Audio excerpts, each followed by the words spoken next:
Hey guys, Ando here. I just got an email from Steven. Hey Steve. Steven wants to know, what is the best fist for fighting? Great question. It can be confusing trying to figure out how to throw a real punch. That's because there is so much conflicting information out there. You got the guys who will tell you to turn your fist all the way over.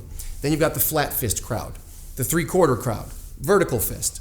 You've got guys who will tell you to hit with your big knuckles, guys who will tell you to hit with your bottom knuckles. People who curl up their thumb underneath. Some will put their thumb on top.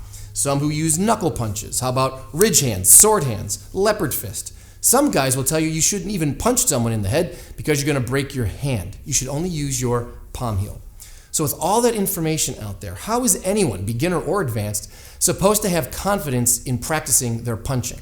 Well, today, let's see if I can help shed a little light on how to throw a real punch.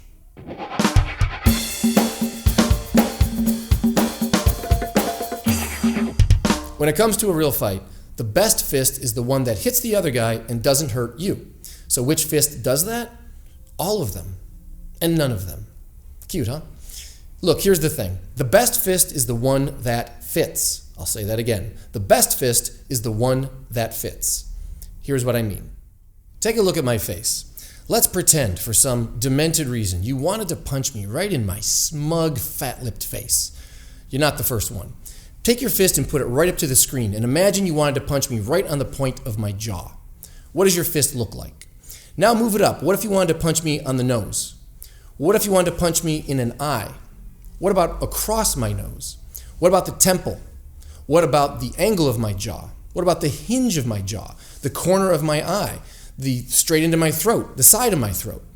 Even with just this one target area, look how many different ways your hand can change its angle to fit the target better. What you don't want to have happen is have a point of impact on one knuckle, leave a gap so that when you're following through, it tweaks your wrist or breaks the bones in your hand. Now, even if you decided like, okay, I'm going to use a flat fist right to the point of my chin, great. But what happens when I move my head as we're fighting? Suddenly all those angles change. What happens when you're shuffling around and changing your position?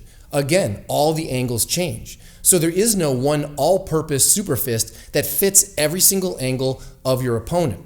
So the best fist is the one that fits. And that's going to depend on two things. One, your positioning, and two, your targeting. So how do you throw a real punch? How do you know which punches to practice? Easy. Practice all of them. Yeah. That's why the martial arts take so long to master. You need to make it your goal to be able to hit any target from any position. But bad news, you can't learn how to do that punching in the air. You need to hit something solid. I don't care if it's pads or bags or boards or people. Hey, whatever you have access to. But you need to train your fists to make those last second adjustments to hit the target well. Even when you're sparring, even if you're wearing wraps and gloves and you think you can get away with your one-size-fits-all super punch, I want you to think about fitting, not hitting. That's right. When you're sparring, instead of thinking about hitting, think about fitting. Here's why. Let's say you land your super punch on the other guy. Maybe it hurts him, maybe it doesn't. But if you hurt your hand because it was the wrong punch, you may not be able to continue the way you want to. On the other hand, if you land that super punch and it was the right fist at the right time, well, whether it hurt him or not, you're still capable of continuing that fight, and you may have to.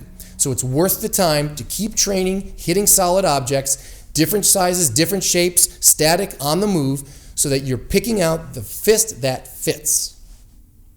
Hey, a little secret for you. You know all those guys who tell you you can't punch to the head in a real fight because you're going to break your hand? Well, to be honest, I teach that same thing, but only to beginners. Once you know what you're doing, you can absolutely punch to the head and your fist is going to be just fine. So don't let anybody tell you that you're punching the wrong way. Just make sure you're doing the work and you'll punch the right way.